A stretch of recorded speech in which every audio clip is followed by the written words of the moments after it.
if Black Lives Matter, we're going to have to make sure that democratic practices and orientations and means of being in the world are reproduced and expanded. If any lives matter, you're going to have major radical democracy. But can you have radical democracy in America without empire, without white supremacy, without male supremacy, without transphobia, without homophobia, without losing sight of the humanity of Muslims and Jews and Arabs? It's an unanswered question. We just don't know. And let's just be honest about it. There's nothing wrong with wrestling with despair the way Jacob wrestled with despair in the 32nd chapter of Genesis.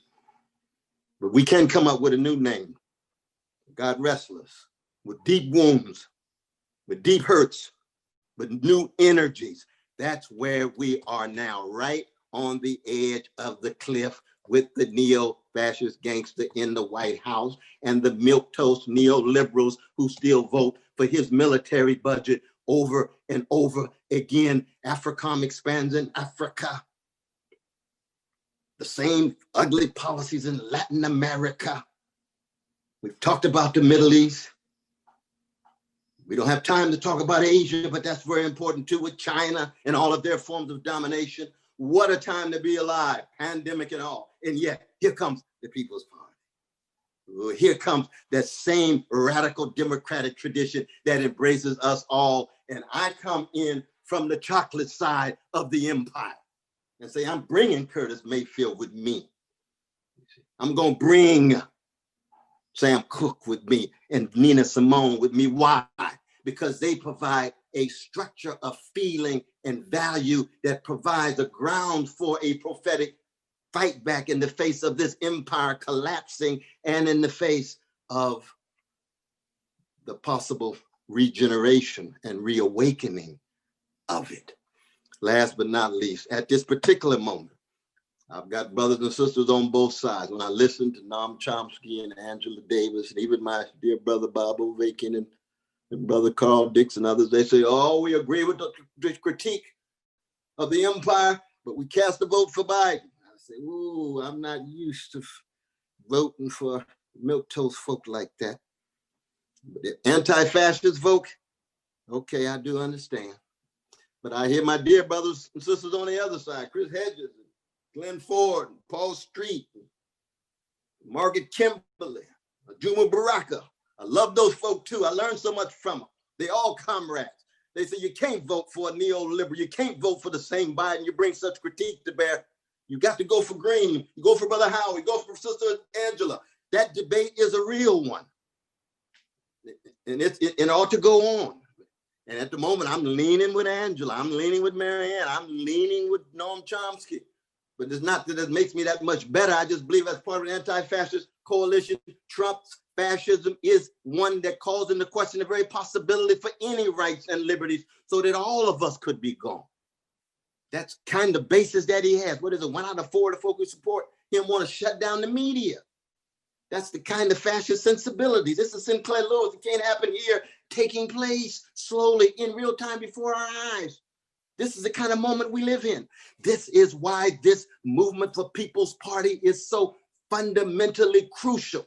And we will resist the same self-righteousness that we get among the neoliberals. We are stepping into the unknown. So what? I come from a people that step out on nothing and still land on something that we ate, that we helped create based on a love of truth and a love of goodness and a love of beauty. Welcome once again to the Radical Imagination. I'm your host, Jim Vrettos. I'm a sociologist and criminologist who's taught at John Jay College of Criminal Justice and Yeshiva University here in New York City. The movement for a People's Party burst onto the American political scene in 2017 as an exploratory organization aimed at creating a new progressive political party. Armed with data by a Gallup poll that indicated 61% of the United States population wanted a competitive third party, and with the support of the Democratic and Republican parties at an all-time low, the movement began a challenge to the two-party corporate duopoly. For decades, the movement argued The leftmost main party, the Democratic Party, had policies dictated by billionaires and corporations that didn't serve our democracy or govern in the people's interest. Many of the organizers of the movement had worked for the Sanders campaign in 2016 and saw how the Democratic National Committee and Democratic Congressional Committee sabotaged that campaign and actively worked to keep progressive candidates off the ballot. As movement supporter Marianne Williamson put it, a new way of being is struggling to be born, and we need a political container for it. Movement endorser Cornel West puts the question this way: can we have a radical democracy party in America without empire, without white supremacy, without male supremacy, without transphobia or homophobia, without losing sight of the humanity of Jews, Muslims, Arabs, a radical democracy caring for the humanity of us all? Not one where milquetoast neoliberals vote time after time for the military budget of empire sent to them by the neo-fascist gangster in the White House. It's an unanswered question we're wrestling with. We just don't know. But as West puts it, there's nothing wrong with wrestling with the deep hurts of despair, as Jacob did in the 32nd chapter of Genesis. Out of the struggle can come new energies.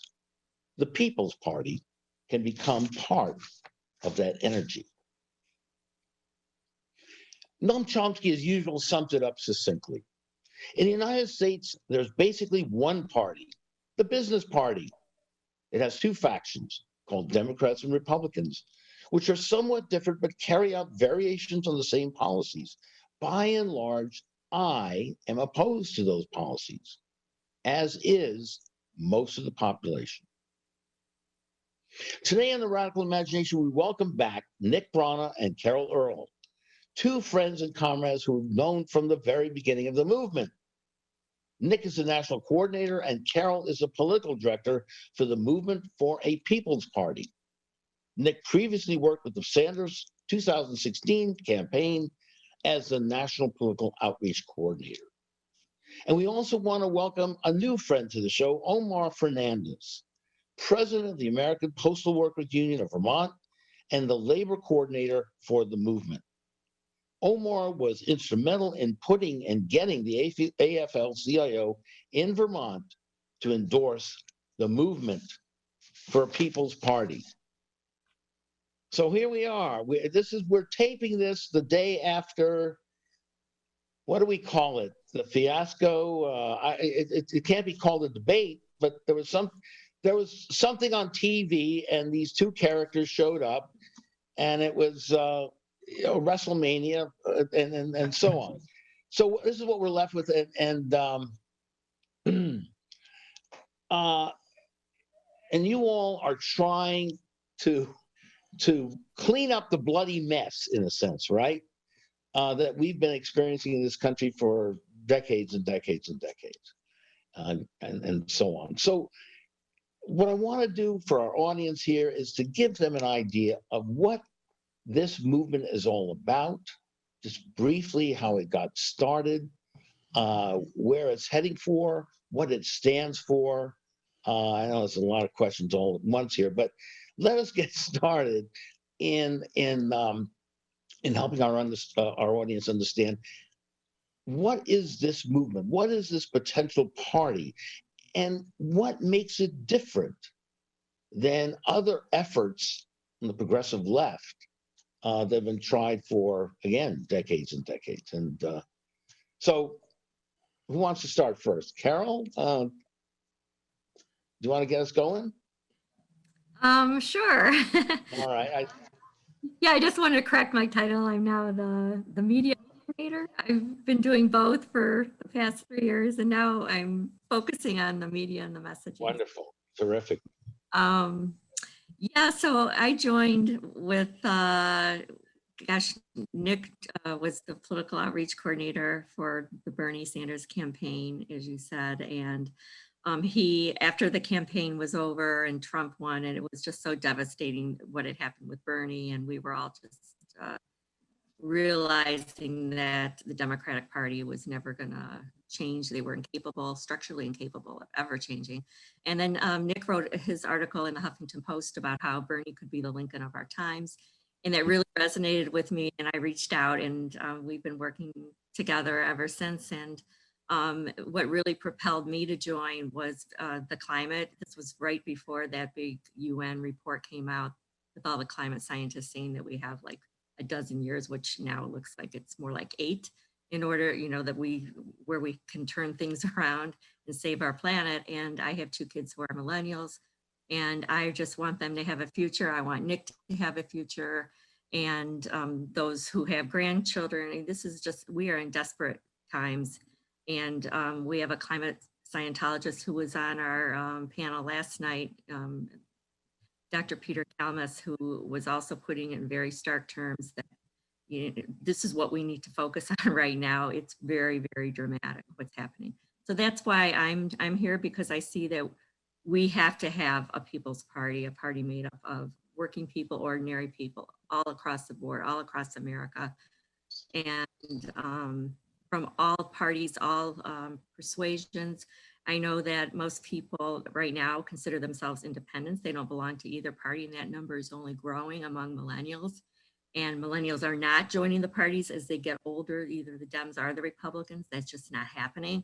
And they don't have a party that speaks for them. And we are going to be the party, that alternative that speaks for the vast majority of Americans. Mm-hmm. All right, well, let's go. And Nick, sounds like you were jilted in your attempts. You were all with Bernie, and then what happened? What happened during that campaign, and what got you to say enough is enough with this? I'm going to start this People's Party. I had previously, before working for Bernie, I had worked with the Democrats, including John Kerry, Governor of Virginia, Terry McAuliffe, to get him elected. And the work that I did with them and with other Democrats really showed me that the Democratic Party is no more kind of ethical than the Republican Party when it comes to being, you know, kind of responsive to the people or accountable to the people and not taking corporate money. I mean, the Democratic Party is swimming in corporate money from many of the same billionaires, from the same corporations that the Republican Party draws from. The same thing is true of the actual DNC members. The DNC member, my role on the Bernie campaign in 2016 was trying to persuade the DNC superdelegates to support Bernie. And of course, so many of them are actually lobbyists themselves, corporate lobbyists. And so I don't even consider the Democratic Party really kind of like a political party anymore. I see it more like the Republican Party as really committees of corporations. You have committees where, Raytheon has a seat, Pfizer has a seat. You know, you have all the big telecoms, the big banks. You have the pharmaceutical companies. They've all divided up those committees and those parties, and they all have their lobbyists, and their lobbyists get together and they make decisions for the rest of us, and we call that a political party in the United States, you know. And then we expect that to somehow produce outcomes that is going to represent working people, when you've essentially put people who have direct oppositional interests in charge of that, you know, people who represent corporations. So that did it for me, really seeing that up close and personal when I worked for Bernie in trying to convince them to support his campaign. And I realized that the Democratic Party is actually, kind of this greatest Orwellian twist. It is not itself internally democratic. And so therefore trying to take it over, it's a private corporation, as a lawsuit, in fact, revealed after the Bernie campaign, and as its own lawyers argued after the Bernie campaign during a fraud lawsuit against the DNC for rigging the election against Bernie Sanders. Their own lawyer, Bruce Spiva, argued that its defense was that, no, in fact, we are entitled to pick the candidates however we want and to rig the election, because we're a private corporation. We're not accountable to anyone. We're not even accountable to our own bylaws. And so what even happened at the primary? That's right. They don't have to. Yeah. Right. So that's what did it for me. Right. Well, Omar, but my eye here, I'm seeing how you're nodding in agreement. So how did you get on board, and how you courageously have gotten the postal workers union involved in this, the AFL-CIO, a crucial part of this this campaign, workers?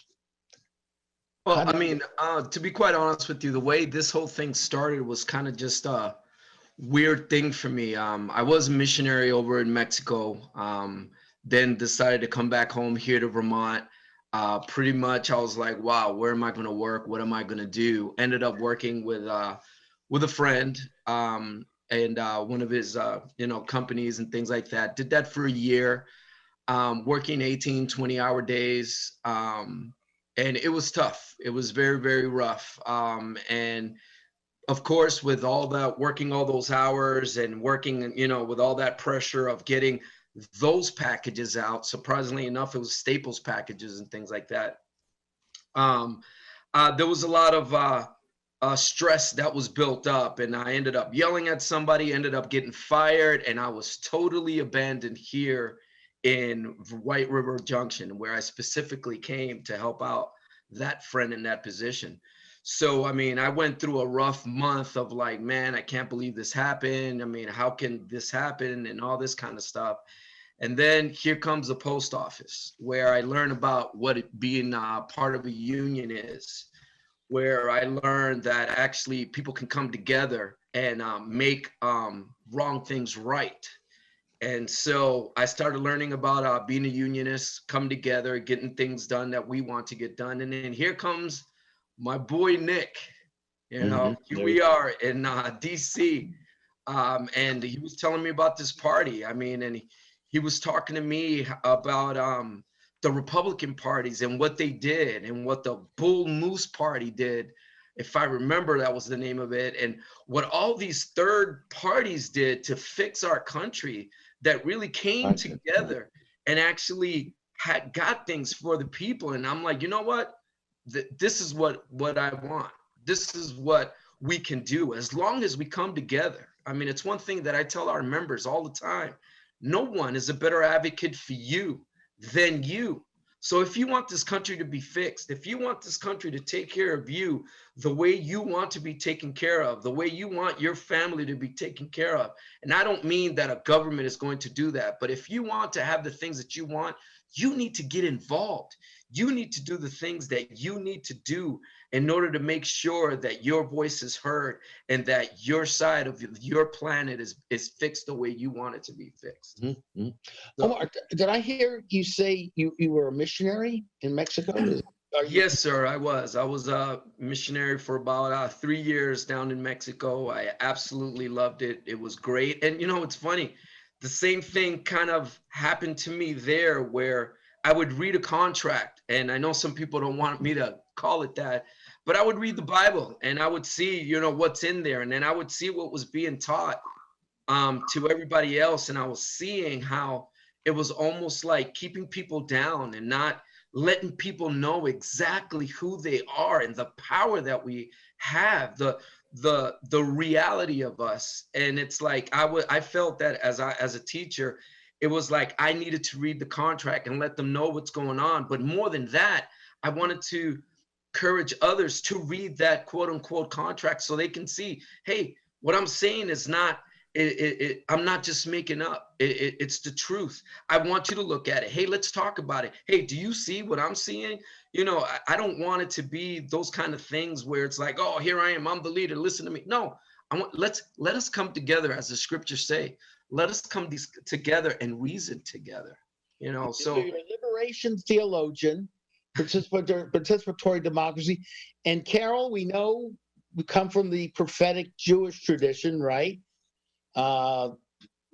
Abraham, Joshua, Heschel, we march, we pray with our feet and be active and so on in the political process. And Nick, not sure what sort of, you bring a moral basis to this movement as well. And I know Carol and you and I were at that benefit with Reverend William Barber. And so what part of that, Carol and Nick, what part of that do you all bring to this movement, that moral dimension, that the need to not only change the economic system, the political system and the structure, but that moral dimension, the ethical dimension, which of course was so blatantly seen as totally bankrupt in the again, the WrestleMania, the political WrestleMania that we saw yesterday.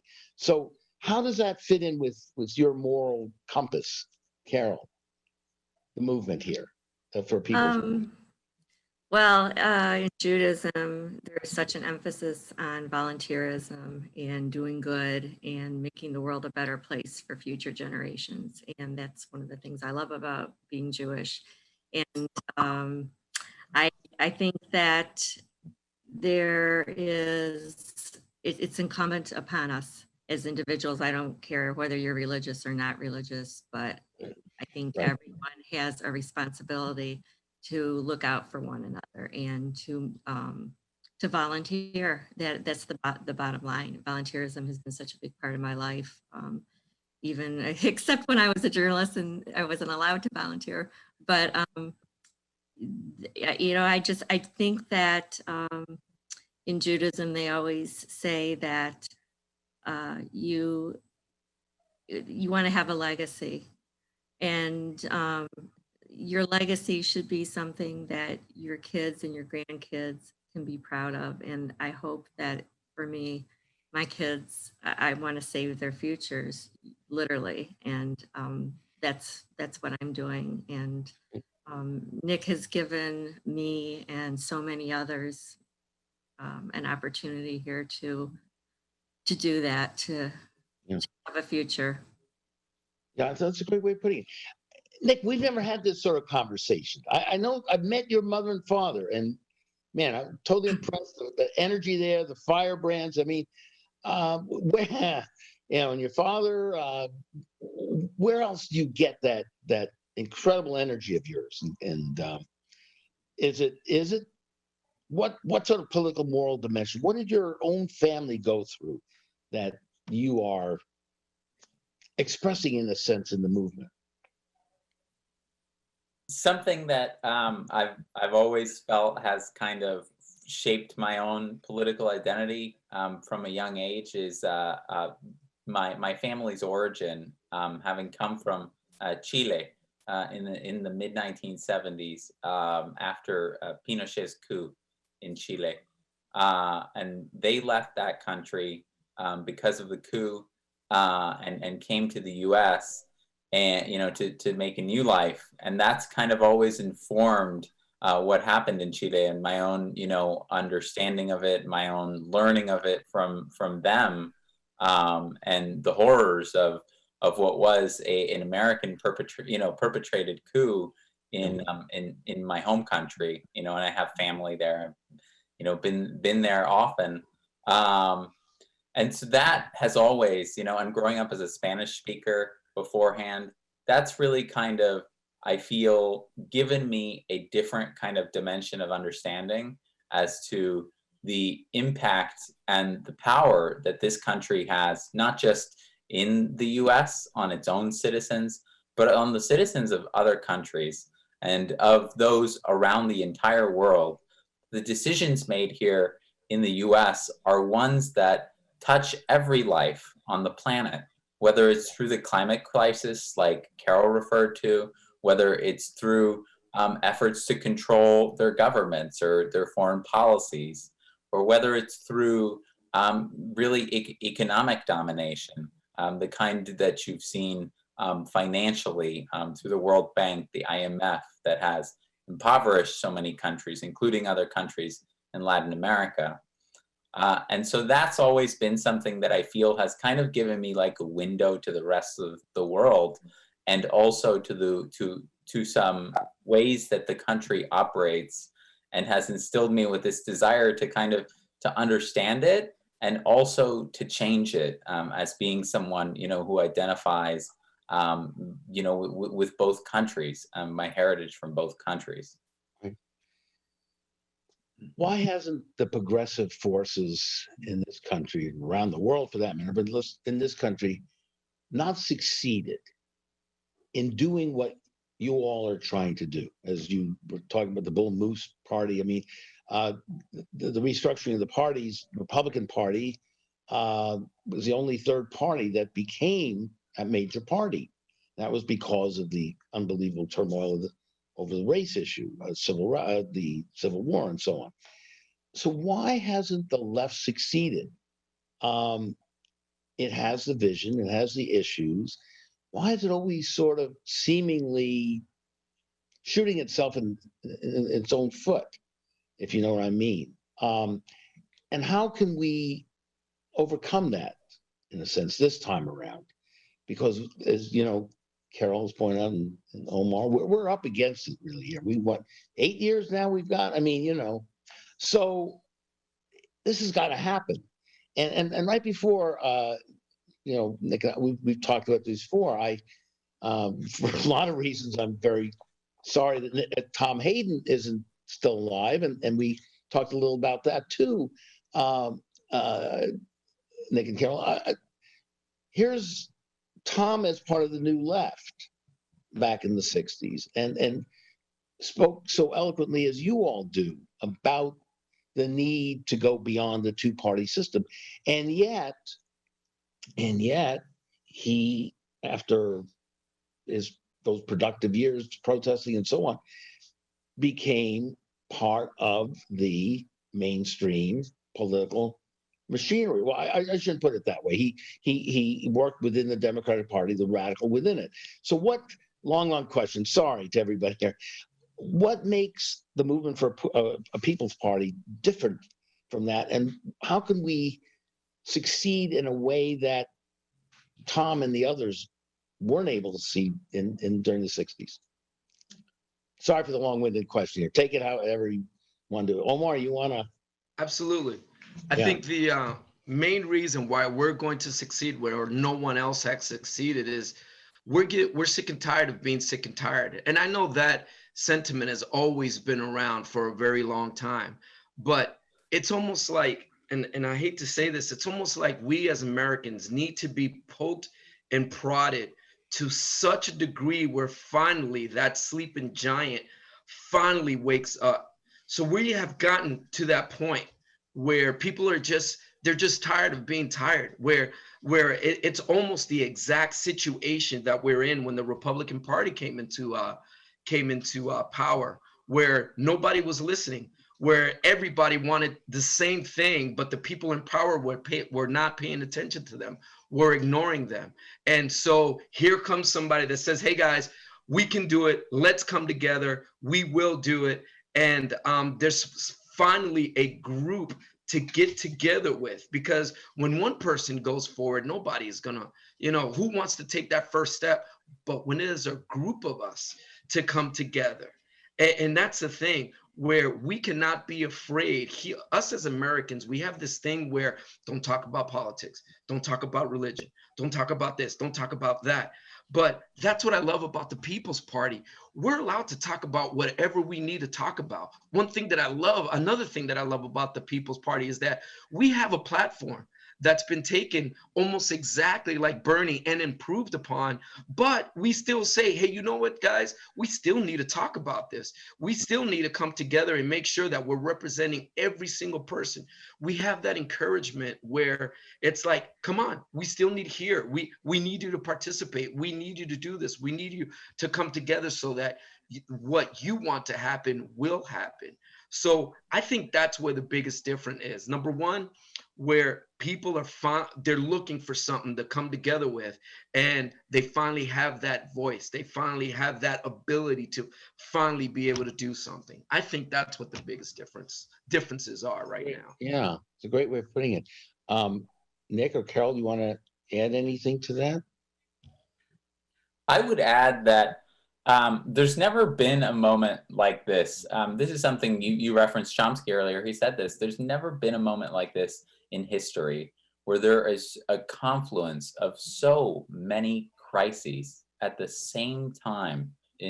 You have a, as Omar also mentioned, kind of this uprising, this racial justice uprising and reckoning against police violence that is now taking hold in the country after the murder of George Floyd, of Breonna Taylor. You have likewise a global pandemic that has devastated the US more than any other country, the US having 25% of the cases and deaths globally, despite having 4% of the population, more than 12 million people losing their employer-based insurance.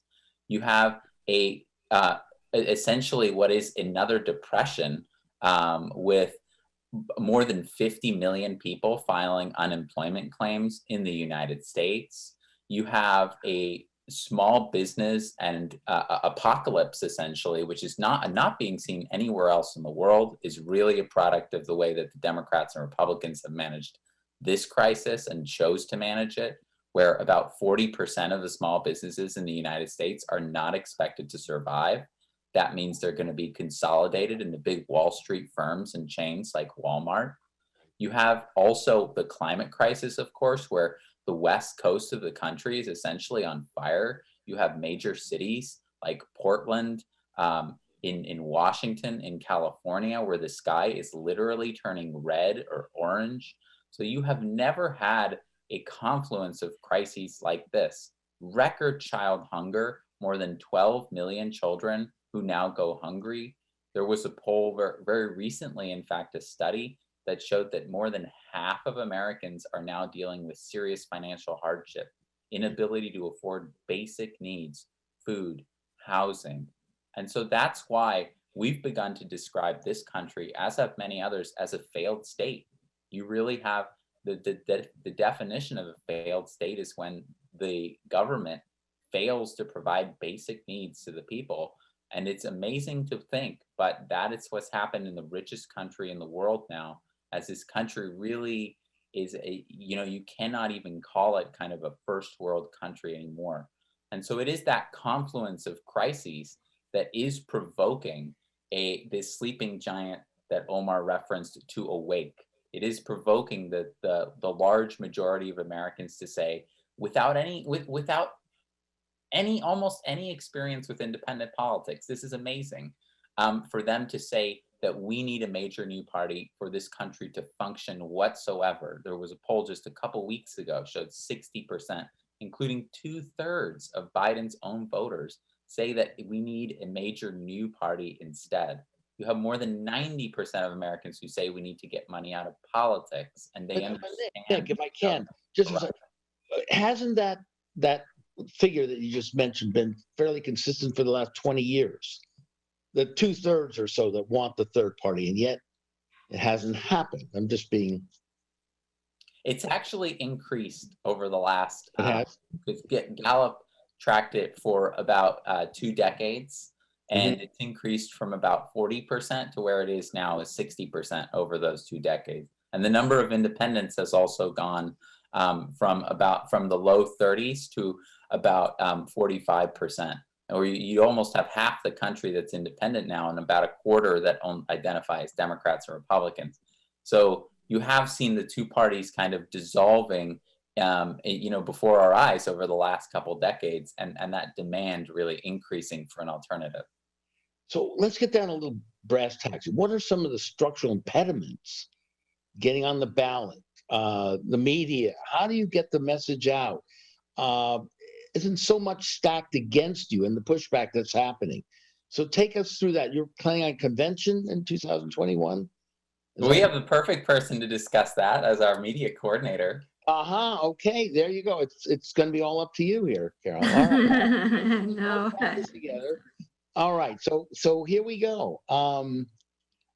How do we get that message out? The energy is there. How do you deal with the structural impediments, the blowback that you're hearing? People are frustrated. There's no question about it. They've had it. Black Lives Matter. I mean, and so on. The environmental movement. Some of the people, Extinction Rebellion that you've been involved with. I mean, you're absolutely right. They're not going to take it anymore. They're not. That's it. We're at the barricades. But short of the barricades, we need to have maybe some sort of structural way here that you can become part of this political scene in a way that there would be literally a transfer of power. Isn't that what it boils down to? Power. Power to cut that military budget, power to have those resources being directed at the great masses of people and workers and so on. So, Carol, big question there. Yeah.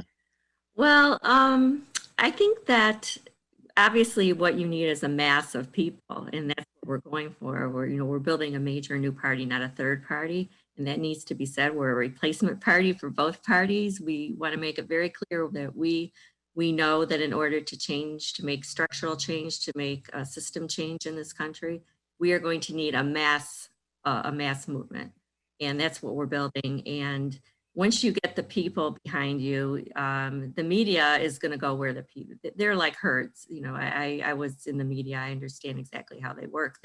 It's herd mentality, and they're owned by maybe 5 billionaires, most of the media outlets. But the thing with the media, the mainstream media, is that most of them, most young people, they can't afford cable TV. They're not, and when they do have it, they're not tuning into, MSNBC. They're not watching Rachel Maddow, or they're not watching, Don Lemon. They don't care about those people. What they care about are podcasts, YouTube videos, Stitcher. They're on all these other different, TikTok. They're getting their information from disparate sources, and that is only going to grow. And everything, like, I'm in a political communications graduate class now at U of M, where they just said the other day that within 4 years, the next presidential election is going to be very pivotal, because it's going to be the first election where the mainstream media is not going to have the influence that they have now. And because millennials are going to make up the largest voting bloc. Right now, it's still the baby boomers that have the influence, but in 4 years, the whole paradigm is shifting dramatically over the next 4 years. And I think with the internet, that's something that the Republican Party didn't have years ago, and other parties. And we've seen in Europe, we talk about what's going on in Europe and other countries where these parties have arisen almost overnight.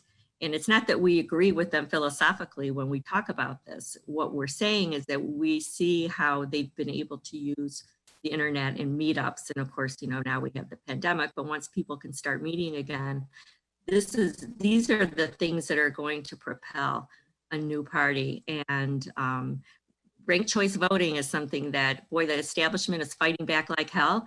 But as more and more people become aware that it exists and that it's being used successfully, which I think the ranked choice movement is doing a really good job of publicizing, and we're behind that. That's in our platform. We share that all the time.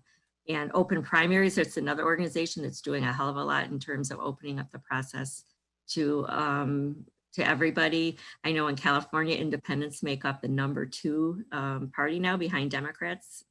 A year ago, surpassed Republicans. These are all things that just show it's pent up demand, and it's happening at a very fast rate.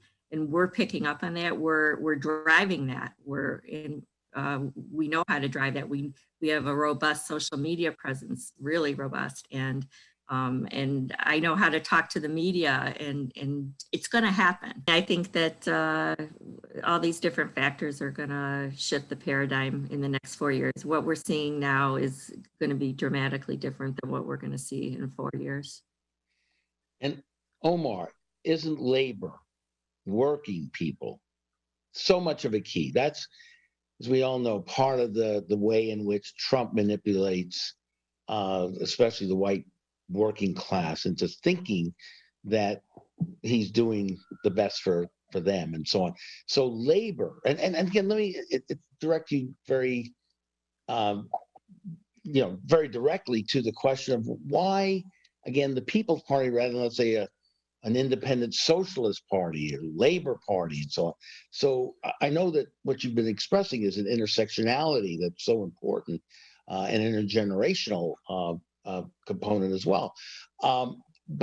But again, what role do you see for labor and the working class here in all of this? This is, What- by the way, and I'm sorry, is this, I know this is still evolving, and so, but would you call yourselves an anti-capitalist movement and party, or is there room to?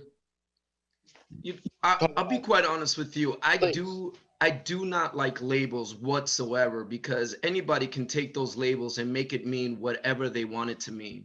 Okay. I mean, these days you can't use socialism, you can't use communism, you can't even use capitalism, because everybody thinks that they're being attacked. And in my opinion now, what we need to do is just stick to what is getting to us, stick to the things, to issues. In other words, hey, you're working 40 hours a week. Are you able to take care of your family?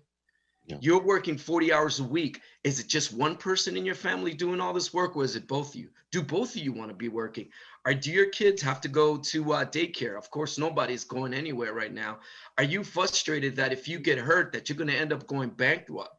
You know, and things like that. That's what we need to concentrate on. You know, when I first became president of the American Postal Workers Union here in Vermont, there was only 4 of us to take care of 300 plus offices.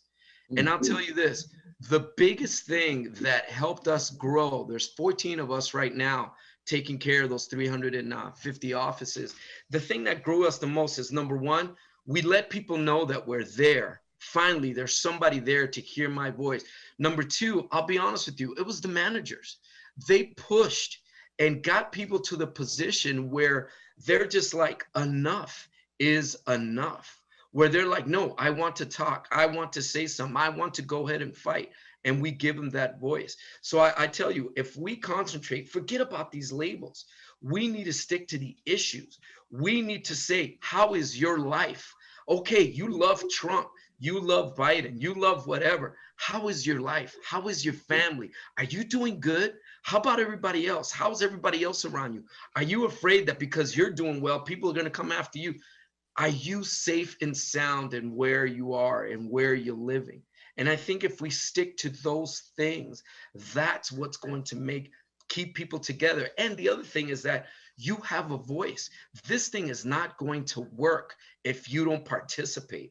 I need to hear. We need to hear from you so you can let us know what the issues are in your life so we can fix those issues together. One thing that I love to say is that let us come together on things we can agree upon. Let's come together on those issues. Let's come together on that. And then once we're together, once we have the power that we really are, that we really have, then we can take care of those other things that divide us and figure out how those things can be worked out. But let's come together first on the things we can agree upon. And then we're going to really have that power to do the thing that we need to do. That's the only power that they have against us is division. That's the only thing. You can throw everything out, almost anything out there, and it divides us. We cannot let them do that. We have to come together. We have to present a united front in front of these people. Now, when we're behind closed doors, when we're do whatever it is you need to do. That's what I love about union meetings. You can yell, you can this, that, and then, and let your opinion be heard. But then at the end of the day, we come together and then we present that united front before the managers and say, this is what we want. This is what's going on. And we need these issues fixed. So as long as we're talking about issues, we're good. Right. Let's not mess with those concrete. And you really combine this missionary position with labor organizing in a magnificent way there, Omar. I got to tell you there. Anyway, no, you really do.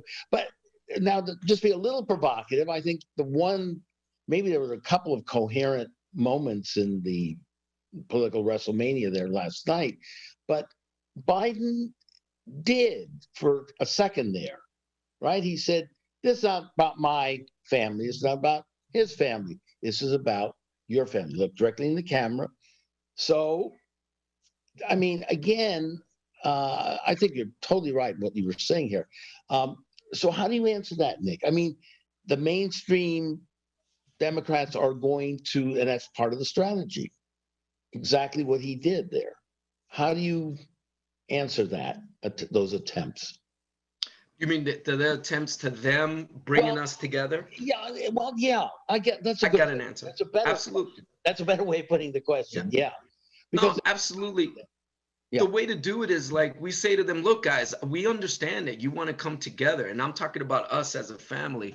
We understand that you want to come together and finally we're going to get this fixed. But let's look at, I love the way Jimmy Dore puts it, where it's like we're children of alcoholic parents, where over and over and over and over again we're disappointed, or over and over again they let us down, over and over again they say that they're going to do this and they do that and they just don't do it. I think what we need to do is have conversations, be like, okay, I understand that you want to go ahead and fix it from the inside. We're going to do it with the Democratic Party. But let's look at this. And I love the way Nina Turner put it, where she says that Biden is a pause to the action.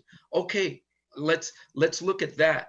But let's also remember, why we're fixing ourselves, while we're coming together on the things we can agree upon, we need to look at both of these parties and look at what their past has been. Never has there been a time where these guys has helped us.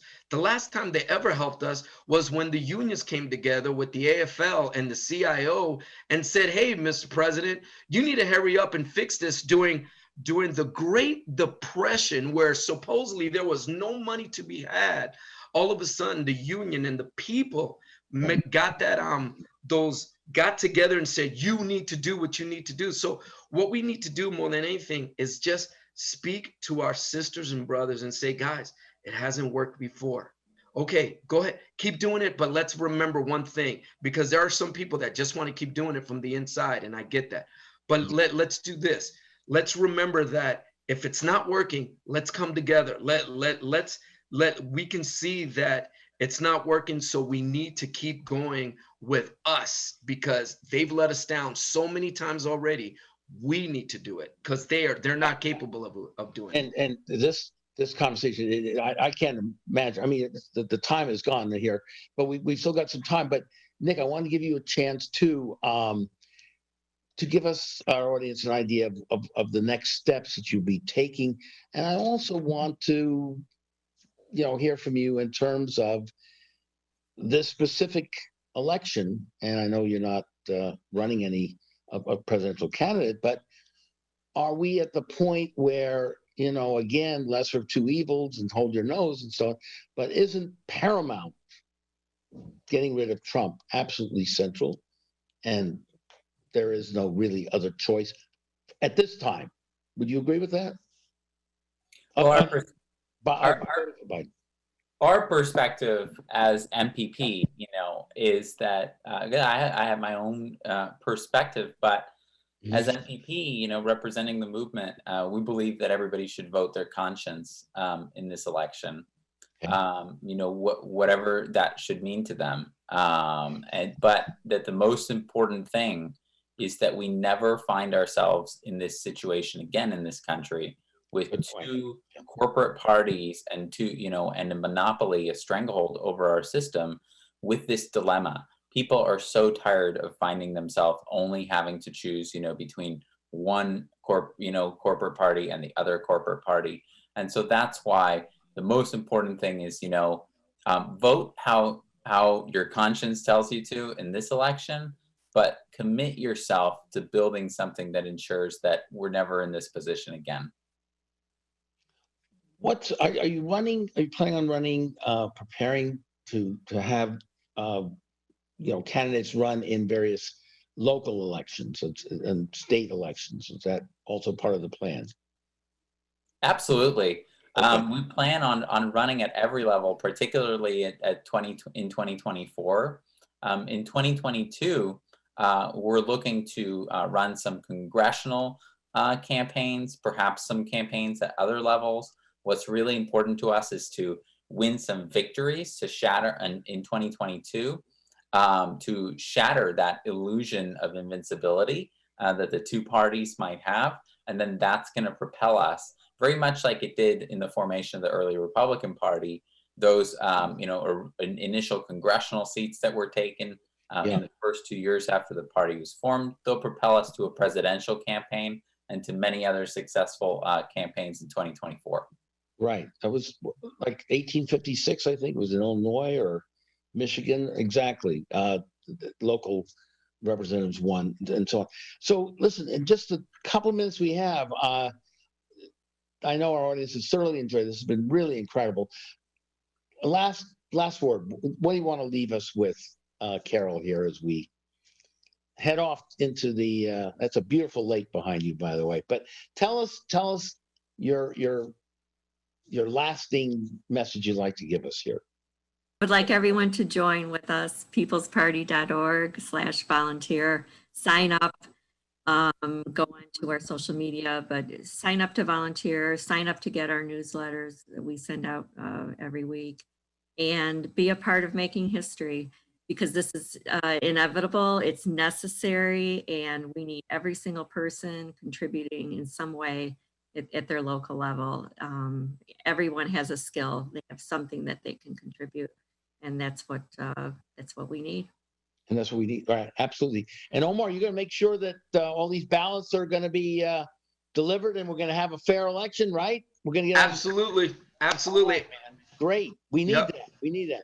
And, yeah. All right. Okay. And Nick, you get the final word on this. I appreciate you so much being here, all of you.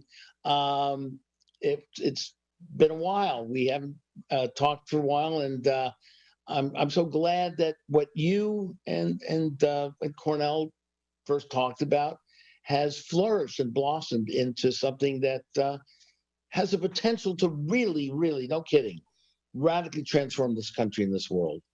And I mean that from the bottom of my heart. As you know, Omar may know, I'm been in this for my life too. And I remember those 60s. I knew Hayden and Hoffman when we were taking over the buildings there at Columbia and so on, the anti-war movement. So it's been a long time coming. I know Cornell feels the same way. This is the moment we are waiting for. And Carol, you put it so well, and Omar too. Get involved. Do this. Get it right this time. Right? For God's sake, right, Omar? Absolutely. All right. Absolutely. We got to come together. And even if you don't, believe totally in it, for nature's sake. And okay, thank you so very much. Really, it's been great, wonderful. Wish we had a lot more time. And thank you all. This is Jim Vrettos for the Radical Imagination. We'll see you again next week on the Radical Imagination.